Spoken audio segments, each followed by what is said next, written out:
सभी बच्चों का साहित्य क्लासेस चैनल में हार्दिक स्वागत, हार्दिक अभिनंदन। प्रिय विद्यार्थियों, आज हम साहित्य क्लासेस में हिंदी कक्षा 10 और जिसमें आपकी क्षितिज बुक है जो कि एनसीईआरटी पाठ्यक्रम के अनुसार इसी वर्ष आपके लागू की गई है। क्षितिज के पाठ पहला ही पाठ है आपका, यानी प्रथम पाठ जिसमें से सूरदास के पद हैं। पहला भाग हमने पढ़ा और आज हम इसका दूसरा भाग पढ़ेंगे। कौन सा भाग पढ़ेंगे? दूसरा भाग पढ़ेंगे। प्रिय विद्यार्थियों, आपके लिए गृह कार्य भी आपको दिया जाएगा और वो जो प्रश्न है उनके उत्तर आपको बताए जाएंगे। जो गृह कार्य में प्रश्न दिए गए हैं उन सब के उत्तर आपको बताए जाएंगे, इसलिए आप धैर्य पूर्वक सुने और सुनकर के जो प्रश्न आपको गृह कार्य में दिए जा रहे हैं और वो बोर्ड परीक्षा के लिए जो आपके लिए महत्वपूर्ण प्रश्न है, अर्थात वही आपकी बोर्ड में आने वाले प्रश्न है, उन प्रश्नों के उत्तर भी आपको सुनने हैं, उत्तर भी आपको कॉपी में लिखने हैं। निश्चित रूप से मेरे साथ बने रहें और आप ये जो चैनल है इस चैनल को आप सब्सक्राइब कर ले ताकि जब भी पाठ अपलोड होता है तो आपके मोबाइल पर उसका नोटिफिकेशन आ जाए और आप तुरंत उस पाठ को पढ़ लो। देखिए, सूरदास के पद हम सीधे आज भाग 2 पढ़ रहे हैं। तो पहले भाग में हमने क्या क्या पढ़ा था? सूरदास का परिचय पढ़ा था और एक पहला पद पढ़ा था जिसमें सूरदास और गोपियों के माध्यम से गोपियां सूरदास से क्या कहती है। पहला ही पद है जो आपकी किताब में है ना, उद्धव तुम हो अति बड़भागी, यानी उद्धव तुम तो बहुत ही बड़े भाग्यवान हो। और आज हम दूसरा पढ़ेंगे। आप सभी की सुविधा के लिए व्हाट्सएप ग्रुप का निर्माण किया गया, व्हाट्सएप ग्रुप बनाया गया है जिसमें बॉयज और गर्ल्स सभी को ऐड करने के लिए अलग अलग ग्रुप बनाए गए हैं। तो आप यदि आप ग्रुप में ऐड होना चाहते हैं, यानी किसी प्रकार का कोई शुल्क नहीं है, निःशुल्क है, आप सभी की सुविधा के लिए बनाया गया है ताकि आप ऑनलाइन स्टडी कर सको। इसके लिए आपको मैं आपको आगे नंबर बता दूंगा, जिस नंबर पे आपको ऐड होना है वहां आपका नाम, अपने विद्यालय का नाम और अपने जिले का नाम लिख करके मेरे जो व्हाट्सएप नंबर है उन नंबरों पे आप सेंड कर देंगे, जिससे आपको ऐड कर दिया जाएगा। तो चलते हैं अपन जो आपके पाठ हैं, यानी जो दूसरा पद है, इस पद की तरफ चलते हैं। देखिए, आपके ये पद है तो सबसे पहले हम इसको पढ़ते हैं। मन की मन ही मांझ रही, कहिए जाए कौन पे उद्धव, नाही परत कही। यहां पर आपके किताब में उद्धव लिखा हुआ है ना। कहिए जाए कौन पे उद्धव, नाही परत कही, अवधि आधार आस आवन की तनमन बिथा सही। अब इस जोग संदेशन सुन सुनि बिरहीन बिरह दही, चाहती हुती गुहार जितहि ते उतते धार बही, सूरदास अब धीर धरई क्यों मृजा दान लही। अब हम इसका सरलार्थ करेंगे। सरलार्थ करने के लिए हमें क्या क्या लिखना होता है? जब आपकी बोर्ड परीक्षा में आपके एक व्याख्या आती है, उस व्याख्या को आपको कैसे करना है? सबसे पहले उसमें व्याख्या में क्या लिखना होता है? प्रसंग लिखना होता है। दूसरा व्याख्या और तीसरा होता है इसमें विशेष। ये 3 बिंदु आपको ध्यान में रखने हैं। पहला प्रसंग लिखना है, व्याख्या लिखनी है, विशेष लिखना है। अब प्रसंग क्या है? प्रसंग का अर्थ है कि यह है पद कहां से लिया गया है और इस पद में क्या कहा गया है, ये बात लिखनी है। तो प्रसंग में हम सबसे पहले क्या लिखेंगे कि प्रस्तुत पद्यांश या प्रस्तुत पद सूरदास द्वारा विरचित भ्रमर गीत से या सूर सागर में संकलित भ्रमर गीत पदों से लिया गया है। कहां से लिया गया है? भ्रमर गीत से लिया गया है, जिसमें गोपियों की विरह भावना या गोपियों की विरह स्थिति का वर्णन किया गया है। तो यहां प्रसंग आ गया। प्रसंग के बाद हम व्याख्या करते हैं। तो व्याख्या करने से पहले हम देखेंगे कि इनमें कौन कौन से ऐसे शब्द हैं जो हमें नहीं आती है, और वो शब्द जो है उन शब्दों के अर्थ। मांस का मतलब होता है बीच में या मध्य में। देखिए क्या अर्थ होता है? मध्य में। कहिए जाए कौन पे उद्धव, का मतलब उद्धव। नाही परत कही मतलब कहा नहीं बनता है। अवधि का मतलब समय। आधार यानी सहारा, आधार का मतलब सहारा। आस यानी आशा। आवन की यानी आने की। तन और मन। बिथा यानी व्यथा, और व्यथा का अर्थ होता है पीड़ा। सही का अर्थ होता है सहन करना। क्या अर्थ होता है? सहन करना। एक बार इनके अर्थ कर लेते हैं, फिर इनकी व्याख्या कर लेंगे। अब इस जोग संदेशनी, संदेशनी का अर्थ होता है समाचार। क्या अर्थ है? समाचार। सुन सुन मतलब सुन सुन करके। बिरहीन, बिरहीन का मतलब होता है विरहिनी। और बिरह, दही, दही का अर्थ होता है जलना। क्या अर्थ होता है? जलना। चाहती हुती गुहारी, गुहारी का अर्थ होता है पुकार। क्या अर्थ होता है? पुकार। जितही उतते धार बही, बही का अर्थ होता है बहना। सूरदास, अब धीर, धीर का अर्थ होता है धैर्य। दरही का अर्थ होता है धारण। और मर्यादा का अर्थ होता है मर्यादा। तो अर्थ हमने कर लिया, तो अब प्रसंग हमने देख लिया। अब हम क्या देखेंगे? अब इसकी व्याख्या करेंगे, इसका सरलार समझेंगे, इनमें से प्रश्न भी पूछे जाएंगे। अब व्याख्या पर चलते हैं। तो गोपियां क्या कहती है, यानी सूरदास गोपियों के माध्यम से वर्णन करते हुए लिखते हैं। आप कैसे करेंगे इसकी व्याख्या? कि गोपियों के माध्यम से वर्णन करते हुए लिखते हैं, अर्थात गोपियां उद्धव से कहती है कि मन की मन ही मांझ रही, अर्थात हे उद्धव, हमारे मन की बात मन में ही रह गई। मन की मन ही मांझ रही, अर्थात मन की बात मन में ही रह गई। कहिए जाए कौन पे उद्धव नाही परत कही। कहिए जाए कौन पे उद्धव, यानी हमारे मन की बात अब हम किससे कहें। कहिए जाए कौन पे उद्धव, हे उद्धव, अब हमारे मन की बात हम किसे कहें। ना ही परत कही, अर्थात हम किसी से नहीं कह सकती। अवधि आधार, अर्थात श्री कृष्ण तो हमें छोड़कर चले गए हैं। हम हमारे मन की बात श्री कृष्ण से कहा करती थी और वो श्री कृष्ण हमें छोड़कर चले गए हैं। अब हम हमारे मन की बात किससे कहें।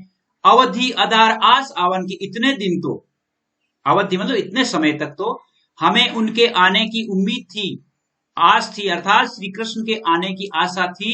और तन मन भी था सही, और उसी आने की जो आशा थी, उसी आशा में हमने तन और मन की पीड़ा को सहन किया है। तन और मन में जो पीड़ा हुई है, दुख हुआ है, उस दुख को श्री कृष्ण के आने की उम्मीद में ही हमने सहन किया है। अब इस जोग संदेशन सुनि सुनि बिरहिन बिरहे दई, हे उद्धव, अब तो आपके द्वारा जो योग संदेश है, अब ये योग संदेश क्या है थोड़ा सा बता देता हूं आपको। योग संदेश क्या है कि जब श्री गोपियां क्या करती थी, श्री कृष्ण से प्रेम करती हैं। और योग संदेश अर्थात वहां पर श्री कृष्ण क्या कहते हैं, उद्धव जी को भेजते हैं और उद्धव जी उन्हें योग साधना सिखाते हैं। योग साधना का अर्थ है निराकार ईश्वर की साधना करने का। और उद्धव जी कहते हैं कि आपको, अर्थात उद्धव जी गोपियों से क्या कहते हैं कि आपको योग साधना, अर्थात आप ये मानो कि श्री कृष्ण है वो निराकार है और उनका कोई रूप नहीं है, तो हमें उसी मन से ईश्वर के रूप में उन्हें याद करना है, उनका स्मरण करना है। लेकिन गोपियां कहती है कि नहीं, श्री कृष्ण तो हमारे साथ रहे हैं और हम उन्हें कैसे भूल सकते हैं। तो वो कहते हैं कि जब आपका ये योग संदेश सुनती हैं, अर्थात आप ये कहते हैं कि श्री कृष्ण तो आप उनके योग साधना के माध्यम से ब्रह्म की साधना करो, तो हम आपका ये योग संदेश सुनते हैं, तो बिरहिणी जो है वो विरह में और भी अधिक जलना शुरू हो जाती है, अर्थात विरह में अधिक जल जाती है और भी अधिक दुखी हो जाती है। चाहती हुती गुहार जितैते, अगर हम चाहती, श्री कृष्ण से इसकी गुहार लगाना चाहती, श्री कृष्ण को पुकारना चाहती, तो श्री कृष्ण है वो हमारा दुख दर्द दूर करते, अर्थात हमारे प्रेम की जो बात है उसे वो नहीं टालते। यानी हम अगर चाहती तो आवाज लगाकर श्री कृष्ण को बुलाती, लेकिन श्री कृष्ण ने हमारे प्रेम के नियम को तोड़ दिया है, यानी हमें अकेले छोड़ करके, एहसास छोड़ करके, और वो यहां से चले गए हैं। सूरदास कहते हैं कि अब धीर धरे क्यों। सूरदास यानी गोपियों के माध्यम से कहते हैं, अर्थात गोपियां कहती है कि अब हम धैर्य धारण क्यों करें जब उन्होंने मर्यादा ही नहीं रखी, अर्थात प्रेम की मर्यादा को ही लांघ दिया। अर्थ क्या है इसका कि कृष्ण के जो हमने हमसे जो छल किया है, कृष्ण ने प्रेम में हमसे जो छल किया है, उस छल के आगे अब हम धैर्य धारण करने वाली नहीं है। यहां तक इसका अर्थ हो गया, व्याख्या हो गई। अब इसमें विशेष बात क्या है? विशेष बात क्या? देखिए, विशेष बात में आपको क्या देखना है, एक तो भाषा देखनी है। तो भाषा इसकी कौन सी है? ब्रज भाषा है। ठीक है, ब्रज भाषा में लिखा हुआ है। और दूसरी बात क्या है, इसमें अगर अलंकार देखना है, अलंकार आपने पढ़े नहीं है, आप पढ़े नहीं है तो आप पढ़ सकते हैं, अलंकारों का वीडियो है वो दिया हुआ है, वहां से आप अलंकार पढ़ सकते हैं अपने इसी चैनल पर। और इसमें मैं आपको अलंकार बता देता हूं कि ये जैसे अवधि, आधार, आस, अवन की, इसमें अनुप्रास अलंकार है। कौन सा अलंकार है? अनुप्रास अलंकार है। अब आप सोचेंगे अनुप्रास अलंकार क्या है? जैसे देखो एक की ध्वनि हो रही है ना, तो इसका अर्थ है कि इसमें जब एक ही वर्ण की बार बार आवृत्ति होती है तो वहां पर अनुप्रास अलंकार होता है। सुनी सुनी, देखो सुनी सुनी दो शब्द है, सुनी सुनी क्या है? दो शब्द हैं और दोनों का समान अर्थ है, तो इसका मतलब है कि इसमें पुनरुक्ति प्रकाश है। कौन सा है? पुनरुक्ति प्रकाश अलंकार है, पुनरुक्ति प्रकाश अलंकार है, ब्रज भाषा है और गोपियों की अनन्य भक्ति का वर्णन किया गया है। ये विशेष है। 3 बातें आपको इस प्रकार लिखनी है। तो मैं समझता हूं कि आप समझ गए होंगे। अगला पद देखते हैं। अगला पद देखिए, यह बहुत ही रोचक पद है। इस पद में सूरदास क्या कहते हैं? हमारे हरि हारिल की लकड़ी, मन क्रम बचन नंदन नंद नंदन उरे, ये दृढ़ करी पकड़ी, जागत सोवत स्वप्न दिवस निशि, कान कान जकरी, सुनत जोग लागत है ऐसो जो करुई ककड़ी, सो तो व्याधि हमको ले आए, देखी सुनी न करी, यह तो शूर तिन्हि ले सौंपो जिनके मन चकरी। सूरदास के माध्यम से प्रसंग आपको वैसे ही लिखना है कि प्रस्तुत पद्यांश सूरदास द्वारा विरचित सूर सागर के भ्रमर गीत प्रसंग से उद्धृत है और इस पद में सूरदास ने गोपियों की अनन्य भक्ति का वर्णन किया है। दूसरी बात, व्याख्या करने से पहले हमें थोड़ा इसके जो सरलार्थ है अर्थात इसके जो कठिन शब्द है उनकी तरफ चलते हैं। हरि, हरि का मतलब श्री कृष्ण। हारिल का मतलब होता है एक हरियल पक्षी होता है जो हर समय अपने पंजों में लकड़ी पकड़े रहता है, अर्थात कोई न कोई तिनका पकड़े रहता है। लकड़ी का मतलब लकड़ी, लकड़ी का मतलब लकड़ी। मन क्रम वचन नंद नंदन उरे, नंद नंदन मतलब नंद बाबा के पुत्र, और नंद बाबा के पुत्र कौन हो गए? श्री कृष्ण हो गए। ये दृढ़ करी पकड़ी, दृढ़ मतलब कठिन से, यानी एकदम दृढ़ता से पकड़ रखा है। जागत सोवत, जागते हुए सोते हुए, सपने में भी, दिन में रात में, कान कान जकरी अर्थात हम जकरी यानी याद करते हैं, स्मरण करते हैं, हम श्री कृष्ण का नाम ही स्मरण करते हैं। सुनत जोग, जोग का मतलब अभी अपन पढ़ रहे थे ना योग, सुनत योग लागत एसो, जो करुई, करुई का मतलब होता है कड़वी। क्या अर्थ होता है? कड़वी। ककड़ी का अर्थ होता है ककड़ी। तो ये कहते हैं कि हमें जैसे ककड़ी चबा ली हो। सो तो व्याधि, व्याधि का मतलब होता है बीमारी। क्या मतलब होता है? बीमारी। देखी सुनी न करी मतलब ना देखा ना सुना, ये तो सूर तिन्हि, तिन्हि बोलो उन्हें, जिनके मन चक्री, चक्री का अर्थ होता है चंचल, चंचल। ये अर्थ हो गए। अब अर्थ के बाद अपन व्याख्या पर चलते हैं। व्याख्या पर चलते हैं। गोपियां उद्धव से कहती है, हे उद्धव, हमारे श्री कृष्ण तो हमारे लिए हरियल पक्षी की लकड़ी के समान है। जिस प्रकार हरियल पक्षी हर समय अपने पंजों में लकड़ी को दबाए रखता है, दृढ़ता से पकड़े रखता है, उसी प्रकार हमने भी मन कर्म वचन से, मन कर्म और वचन से श्री कृष्ण रूपी, ये नंद बाबा के पुत्र श्री कृष्ण रूपी लकड़ी को हमारे हृदय में धारण कर रखा है, अर्थात हमने उसे मजबूती से धारण कर रखा है। हे उद्धव, जागते हुए सोते हुए सपने में, दिन और रात हम तो श्री कृष्ण को ही याद करती हैं। जागते हुए, जागत सोवत स्वप्न दिवस निशि, जागते हुए सोते हुए सपने में, दिन और रात हम श्री कृष्ण को ही याद करती है। हे उद्धव, आपके द्वारा लाया गया योग, यानी आपने जो योग बताया है वह हमें कड़वी ककड़ी के समान लगता है। जो ही हम योग का नाम सुनते हैं, सुनत जोग लागत है ऐसो, अर्थात जब भी हम योग का नाम सुनते हैं तो वो हमारे लिए कड़वी ककड़ी के समान हमें लगता है, जैसे हमने कड़वी ककड़ी खा ली हो।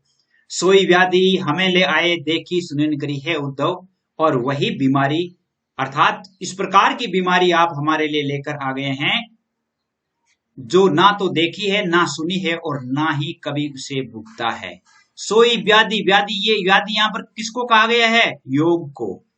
किसको? योग को। यानी योग तो हमारे लिए वह बीमारी है जिसके बारे में ना तो हमने देखा है बीमारी और ना सुनी है और ना ही हमने कभी उस बीमारी को भुगता है। यह तो सूरतिनई लेसों को है। सूरदास कहते हैं गोपियों के माध्यम से, और गोपियां उद्धव से कहती है कि हे उद्धव, यह तो आप उन्हें ले जाकर दे दीजिए जिनका मन चंचल है, अर्थात अस्थिर है, जो बार बार जिसका मन भटकता है, उस व्यक्ति को ले जाकर दे दीजिए ताकि वे इस चंचल मन वाले व्यक्ति ही इस योग को धारण कर सकते हैं। व्याख्या हो गई। अब हम देखते हैं इसमें विशेष क्या बात है। विशेष बात आपको पता है, भाषा कौन सी है? ब्रज भाषा का प्रयोग हुआ है, ठीक है। दूसरी बात, इसमें रूपक अलंकार का प्रयोग हुआ है। रूपक अलंकार अर्थात नंद नंदन उर दृढ़ कर पकड़ी, यानी इसमें ना लकड़ी मन क्रम हमारे हरी, हारिल की लकड़ी हमारे हरी है, वो हरियल लकड़ी की लकड़ी के समान है। नंद अर्थात नंद नंदन रूपी श्री कृष्ण रूपी लकड़ी यहाँ पर कौन सा है? यहाँ पर अनुप्रास भी है और रूपक भी है।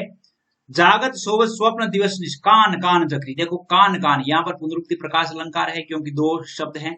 सुनत जोग लागो ऐसो ज्यों करवी ककड़ी, सोई व्याधि हमें ले आए देखी सुनी न करी, ये तो सूरतिनई लेसों को जिनके मन चक्री। तो इसमें एक तो अनुप्रास अलंकार है, रूपक है और पुनरुक्ति प्रकाश है, तीन तो इसमें अलंकार है और गोपियों की अनन्य भक्ति का वर्णन इसमें किया गया है। मेरे हिसाब से आपको याद हो गया होगा, याद नहीं हुआ तो एक बार वापस पढ़ लीजिए इसको। अगला देखिए, चौथा देखिए, चौथा पहले से सबसे पहले हम पढ़ते हैं इसको। हरि हैं राजनीति पढ़ आए, समझी बात कहत मधुकर के समाचार सब पाए, इक अति चतुर होते पहले ही अब गुरु ग्रंथ पढ़ाए, और बड़ी बुद्धि जानी जो उनकी जोग संदेश पठाए, उद्दो भले लोग आगे के परहित डोलत धाये, अब अपने मन फेर पाई है चलत जुहूते चुराए, ते क्यों अनीति करे आपुन जे और अनीति छुटाए, राज धर्म तो यह है शूर जो प्रजा न जाहि सताए। ये भी बहुत अच्छा पद है। सबसे पहले प्रसंग, प्रसंग के बाद व्याख्या, व्याख्या के बाद विशेष। ये बात हमें तीनों बात सीखनी है। प्रसंग हमें क्या लिखना है?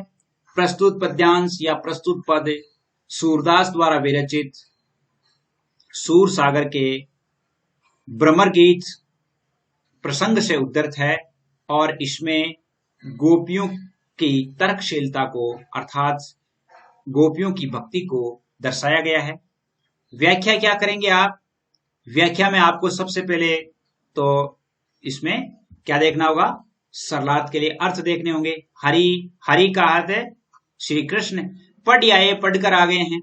समझी बात कहत मधुकर, मधुकर यानी यहाँ पर उद्धव, भ्रमर, मधुकर मतलब भ्रमर या इसको उद्धव ही कहेंगे हम। समाचार का मतलब समाचार, चतुर यानी चालाक, गुरु ग्रंथ, गुरु ग्रंथ रूपी, बड़ी बुद्धि जान जो उनकी जोग संदेश पठाए, पठाए मतलब भेजा, संदेश भेजा, उदो भले लोग आगे परहित डोलत, डोलत मतलब डोलते हैं, डगमगाते हैं, डोलते हैं, अपने मन के फेर पाए चलत जो होते चुराए, चुराए मतलब चुराना, क्यों अनीति करे आपुन, आपुन मतलब स्वयं, अनीति अन्याय, अनीति का मतलब है अन्याय, और राज धर्म तो ये सूर जो प्रजा ही जाहि, प्रजा न जाहि सताए, प्रजा का अर्थ होता है जनता या आमजन, प्रजा। तो अब देखिए, अब इसकी हम व्याख्या करके देखते हैं। कृष्ण के प्रति अपने दृढ़ प्रेम को वर्णन करती हुई गोपियां उद्धव से कहती है कि हे उद्धव, हमारे लिए तो कृष्ण जो है वो अनन्य हमारे इष्ट हैं, लेकिन अब हम क्या करें? अब हम क्या करें? यहां पर क्या कह रही है गोपियां? श्री कृष्ण के द्वारा जब योग संदेश भेजा जाता है तब गोपियां क्या कहती है कि एक तो कृष्ण पहले से ही चतुर थे और अब राजनीति पढ़कर आ गए हैं। हरि हैं राजनीति पढ़ आए, अर्थात श्री कृष्ण पहले से ही चतुर थे और अब गुरु से राजनीति शास्त्र पढ़ लिया है। समझी बात कहत मधुकर के समाचार सब पाए। गोपियां क्या कहती है, इसका अनुमान तो इसी से मिल गया कि उन्होंने एक बात तो पहले चतुर थे और अब गुरु से अपना ग्रंथ पढ़ लिया। बड़ी बुद्धि जानी जो उनकी जोग संदेश पढ़ाए, अर्थात राजनीति के गुरु से पढ़ने पर हमें अब पता चला कि उनकी बुद्धि और पढ़ गई है, अर्थात उन्होंने योग संदेश भेज करके और ये सिद्ध कर दिया है कि अब तो वो और अधिक पढ़ गए हैं। उद्धव भले लोग के आगे परहित डोलत धाये। इसका अर्थ क्या है? इसका अर्थ है कि गोपियां कहती है कि हे उद्धव, भले अर्थात सज्जन व्यक्ति है, वो दूसरों की भलाई के लिए या दूसरों का अच्छा काम करने के लिए इधर उधर दौड़ते फिरते थे। ये पहले की बात है। आज से पहले जो सज्जन व्यक्ति होते थे वो दूसरों की भलाई के लिए इधर उधर भागते थे, फिरते थे, अर्थात उनकी सहायता करते थे। अब अपने मन फेर पाई है, लेकिन अब हमारा मन फिर मिल जाए, जिसे कृष्ण यहां से जाते समय चुपचाप चुराकर अपने साथ ले गए थे। हमें अब अपने मन फेर पाई है, चलत जूते हुए, अर्थात अब हम श्री कृष्ण से वो मन चाहती है जो मन वो श्री कृष्ण अपने साथ जाते समय ले गए थे। अर्थात हमारा मन तो श्री कृष्ण से जुड़ गया था, अब अपने मन फेर पाइए है उद्धव। अब हम भी, हमारा मन वही चाहती है जो जाते समय श्री कृष्ण है वो हमसे चुरा कर ले गए थे। ते क्यों अनीति करे आपुन।